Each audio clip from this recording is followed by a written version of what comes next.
jadi juri waktu jadi juri di ajang pencarian bakat itu. Oh ya, umur Oh, berapa waktu itu Mas? Udah masih SD apa SMP? SMA kayaknya Mbak.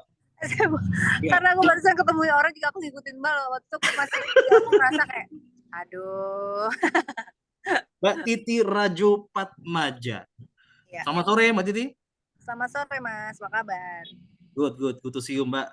Akhirnya saya bisa ngobrol sama Mbak Titi. Tapi saya punya dua pertanyaan Mbak sebelum kita ngomong ke masalah intinya Mbak. Hmm, Dua pertanyaannya. Yang pertama, Mbak, ya. dari Rajo Bintang ke Rajo Patmaja ini kenapa Mbak? Jadi gini, Ya. waktu ayah aku meninggal, itu em, tiba-tiba kan papa tuh orang Padang. Jadi Ya. kita didatengin sama ninik mamak yang ada di Padang waktu itu ya di Danau Maninjau. Hmm. Dia ngasih tahu bahwa nama Rajo Bintang itu harusnya diberikan kepada anak laki-laki. Oh, Gitu. oke. Ya, aku bilang kenapa nggak dari dulu pas ya ganti Siti Rajo Bintang namanya, kenapa nggak kasih tahu? Hmm.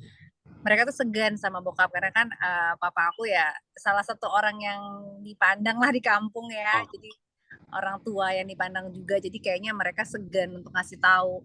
Makanya pas setelah papa meninggal barulah dikasih tahu gitu. Jadi aku hanya menghormati ketentuan adat istiadat di Padang gitu. Kalau saya Oh. mau ngikutin ini kan supaya tetap eksis ya namanya tetap pakai nama Raja Bintang, cuman nggak apa-apa lah karena menurut aku itu lebih lebih baik diganti daripada aku nanti beban moral ya pakai nama Hmm. Raja Oke. Bintang. Yang pertama Gitu sudah terjawab. Pertanyaan ya. kedua, Mbak.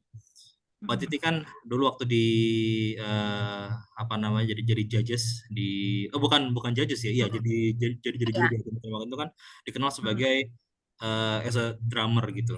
Terus Ya. sekarang di tahun 2021 kemarin ngeluncurin sebuah single. Anyway, saya suka sekali untuk singlenya yang pertama kemarin yang Live and Goodbye.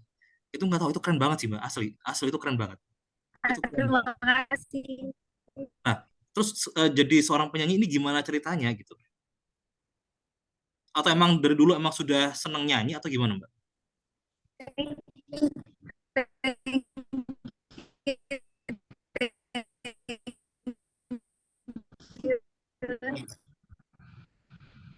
Iya, seneng banget aku.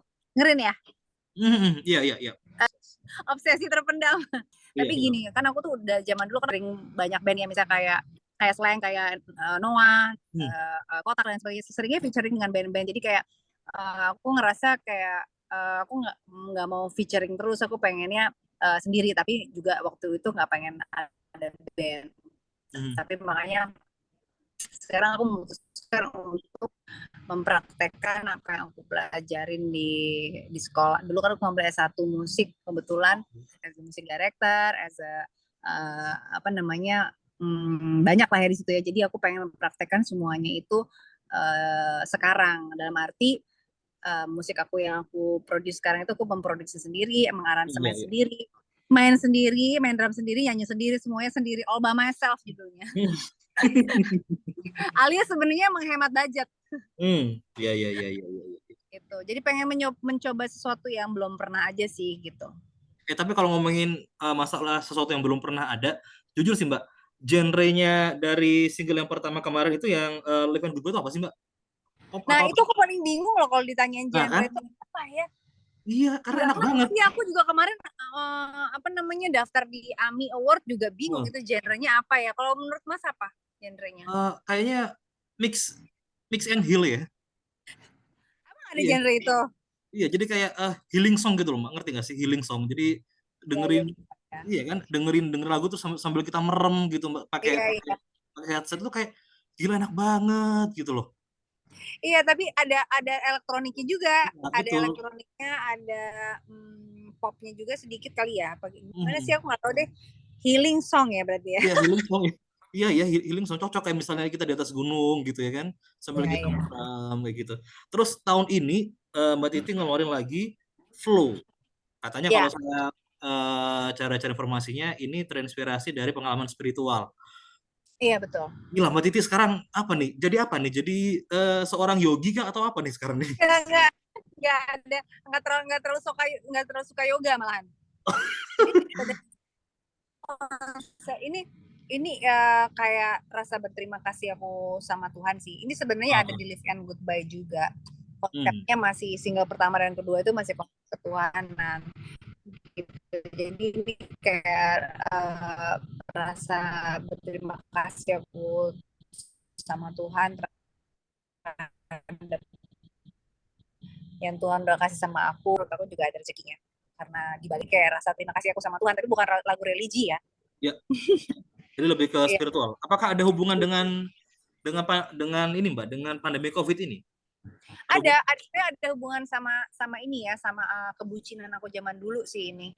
Jadi ketika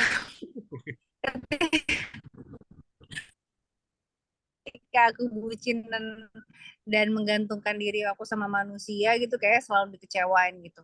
Bukan Hmm. naruh manusia di nomor satu, aku ngerasa kayak nggak pernah dikecewain lagi gitu. Jadi ini adalah bentuk keyakinan aku bahwa aku nggak akan pernah naruh manusia di nomor satu dalam hidup aku. Itu momen apa itu Mbak? Maksudnya momen apa yang ngebikin Mbak Titi itu udah benar-benar let it go, let it Ya, flow. Itu momen apa tuh? perpisahan sih. Perpisahan itu kan kalau kita nggak siap, ya nggak ada yang siap sih sama perpisahan. Tapi kan kalau kita terlalu mengagung-agungkan manusia gitu kan, dan Hmm. terlalu yakin dengan pasangan kita dan terlalu yakin bahwa tidak akan ada perpisahan dan tidak ada pengkhianatan, itu kan kadang kita naruh ekspektasi tinggi sekali kan, karena kita terlalu pede dengan pasangan kita. Tapi ketika tidak sesuai dengan ekspektasi, ketika kita dikecewakan, disakitin, itu kita kadang-kadang suka nggak siap, Hmm. karena itu nggak ada di kepala kita, karena selalu mengagung-agungkan manusia. Itu kan yang aku alamin dulu. Jadi ketika aku ngerasa coba yang aku agung-agungkan dari dulu Tuhan, Hmm. pasti nggak akan begitu gitu, karena aku tahu manusia itu pasti ngecewain Jadi gitu. Suatu saat uh, hmm, jadi seharusnya suatu saat kita kita seharusnya kita sebagai manusia harus harus gimana untuk menjalin hubungan dengan sama manusia, Mbak? jangan ada ekspektasi, jangan berharap, dan jangan mengagung-agungkan. Nggak boleh Jangan berekspektasi. jangan kayak, oh you are my everything, the one and only love, you we gonna be together forever and ever, kayak gitu-gitu tuh jangan deh, ya kan? Nanti giliran putus aja, wah menjerit-jerit gitu, kayaknya hancur dunia ini tanpa dirimu gitu. Tapi kalau misalnya kita menyadari bahwa ya kita tetap mencintai manusia, tapi kita menyadari bahwa hidup itu nggak akan bisa selama-lamanya. Itu Hmm. bahwa tidak ada yang menjamin bahwa kita akan selalu bersama. Tapi kalau kita yakin kita selalu bersama Tuhan, jadi ketika ada perpisahan sama manusia itu kita lebih kuat aja gitu, lebih kayak oh ya udah mungkin ini harus terjadi gitu. Memang ini yang harus ditakdirkan. Tapi kalau misalnya kita terlalu menggantungkan hidup sama manusia, pasti kita ngarepinnya nggak akan mungkin berpisah selamanya dan meyakinkan itu. Tapi pas itu pisah itu sakitnya minta ampun. Itu masalah ini aja sih, masalah terlalu bucinnya tuh sama manusia bukan sama Tuhan gitu. Oh, oke, oke. Tapi memang Hmm. dalam sekali liriknya dan memang nggak tahu ya, Live and Goodbye sama si Flow ini musiknya sekali lagi ya itu healing song itu enak ya meskipun ada elektronya Elektronik tapi syuting enggak ya. iya enggak enggak yang terlalu besar gitu loh, Pak. Jadi Iya. masih pas semuanya. Mbak Titi udah puas kah dengan dua single ini? Maksudnya Gue dong, pengen ya, nambah maksudnya terus. ya Hmm. maksudnya dengan pembuatan dua dua single ini puas nggak dengan hasilnya? Iya, iya. Jadi gini, aku kan dari zaman dulu pernah bikin beberapa soundtrack untuk film. Ya. Sekaligus aku bikin musik scoringnya. Hmm. Kadang-kadang produsernya dan sutradaranya minta tuh bikin soundtrack juga dong gitu. Terus kebetulan aku main filmnya juga gitu. Jadi itu kebanyakan request dari klien ya, pengen lagunya seperti ini, rasanya segala macam bla bla bla bla. Itu kan kita requestan dari orang gitu. Nah, sedangkan Hmm. yang aku kerjakan sekarang adalah apa yang benar-benar aku rasain, apa yang benar-benar aku mau tanpa ada permintaan dari orang lain dan tuntutan dari orang lain. Oh jadi Dan itu nggak kejar target ya, Mbak? gak kejar target, dan itu sebenarnya kebahagiaan yang aku cari adalah jujur terhadap karyanya dan benar-benar ini yang aku suka. Jadi aku nggak pernah nih bereaksi terhadap dulu-dulu aku nggak pernah bereaksi kayak gila gue suka banget sama lagu gue ini, gue suka banget sama musiknya. Baru Live on Goodbye sama Flow. Iya. Dulu tuh nggak pernah kayak gitu. Dulu kayak ya udah bikin udah selesai, oke. Oke, udah selesai. Baik, nggak ada engagement, nggak ada ikatan emosi seperti aku Iya. sama Live and Goodbye dan Flow gitu. Karena itu bener-bener kayak pure ya, pure pure ya, ini musik gue, ini gue gitu. Untuk proses Kayak kemarin-kemarin ke gue gitu. untuk proses pembuatan lagu dari Live and Goodbye dan juga Flow ini sama nggak Mbak? Atau lebih lebih banyak makan waktu yang mana nih? Sebenarnya lamaan Flow. Oh, Live karena and Goodbye cepet.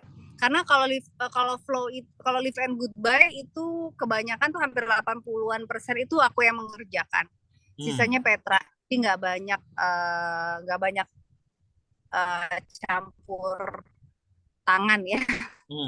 Kalau hmm. misalnya yang Flow ini lumayan ada pega, jadi prosesnya pasti ada 3 kepala di situ ya, 2 kepala sebenarnya ya, tapi Hmm. itu yang bikin sebenarnya lebih lama karena aku jadi lebih kritis aja gitu sebenarnya. Kalau misalnya ngerjain semua sendiri kan lebih cepet gitu. Tapi kalau ada orang lain justru bukan lebih cepet, malah lebih lebih kritis gitu rasanya. Karena ya itu aku rada perfeksionis. Flow ini kalau misalnya Anda mendengar Trijaya, kalau Anda dengerin Flow ini kayak kita ngobrol sama diri sendiri nggak sih Mbak? Ya nggak sih? Kayak kita tuh Iya, ngomong ngomong sendiri gitu sama diri gitu kan? iya, curhat-curhat sama Iya diri iya iya. sendiri juga sih. Iya, betul. Iya. Nih, kalau teman-teman aku ngerasa, Ti, kalau gue dengerin lagu lu tuh pas gue lagi di jalan, lagi macet nih kayak sekarang nih, Nah, kayak lagi bete sama kerjaan dan apa segala macam, gue dengerin lagu lu tuh gue kok ngerasa tenang ya, kayak ngerasa gue tuh harus lebih bersyukur sih gitu. iya iya iya. Gitu Tenang, rasanya kayak gitu. tenang terus ngantuk aja tiba-tiba gitu ya Mbak. Ngantuk, hati-hati, jangan ngantuk. Oke, Lebih berarti menenangkan. next plan-nya mau bikin apa lagi? Rencananya mau ada single ketiga, abis itu Hmm. mudah-mudahan ada EP atau album.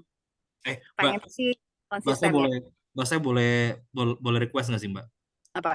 Kalau bikin single jangan cepet-cepet ya Mbak. Maksudnya jangan buru-buru keluarin. Oh Eh, gitu, kenapa? ya maksudnya yang kayak gini aja setahun sekali tapi keren banget gitu loh. Oh ya ampun, Iya itu bener. aku pengennya juga kayak gitu. Cuman kan teman-teman kreatif aku dan ya banyak juga yang orang-orang media, Mbak, yang ini dong yang sering bikinnya jangan setahun sekali, lama banget Oh, gitu. Bingung nih jadinya nih. Kelamaan. Terus sekarang iya. kalau misalnya aku ada job manggung, Mbak Hmm. mainnya 45 menit pada singlenya baru 2. Kalau misalnya cepet kan bikin keluarin EP jadi ini kan jadi bisa manggung banyak gitu sekarang. Pengen banget aku manggung. Iya iya. Tapi responnya masyarakat gimana nih dengan dua yang udah keluar nih? Ya alhamdulillah banyak responnya positif semua ya yang aku dengar dan aku lihat di YouTube aku, alhamdulillah baru 4 minggu udah 26.000 viewer.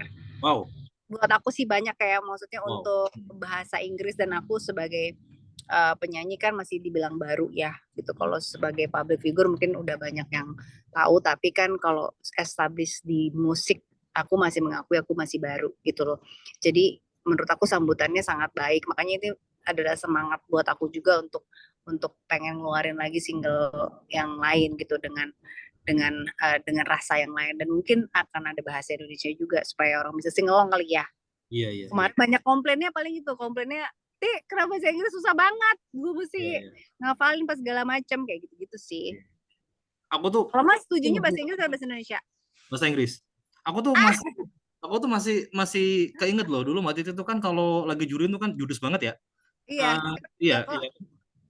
Itu kan judes banget itu kayak begitu. Nah, ini apakah karena Mbak Titi semua yang ngegarap dari komposernya, arrangernya, hmm. terus sampai produsernya ini kan Mbak Titi semua. Apakah ini Ya. alasan Mbak Titi biar nggak bisa judesin orang atau nggak pengen dijudesin orang? Eh, ini selfish aja sih. Ngerasa kayak gue bisa ngerjain semuanya, kenapa mesti orang lain, nanti gue kalau orang lain nanti gue banyak gak sukanya, ntar berantem mulu sama orang. Oke Mbak Titi, thank you so much ya untuk Ya, thank you banget. short conversation ini. Terima kasih banyak, sukses Mbak Titi. Thank Semoga you. karyanya tetap keren-keren. Tadi sih Mbak, Ya, mau dari saya sih ya sebelum dikeluarin mah, ini Mbak jangan cepet-cepet ya, maksudnya yang penting keren aja pokoknya lah ya. ini baru kamu nih yang ngomong nih. Oke deh, Iya, iya. aku note ya. Sip. Kan. Oke, thank you Mbak Titi, sehat-sehat, hati-hati di jalan Mbak. Thank you. Bye. Ya. Oke, bye.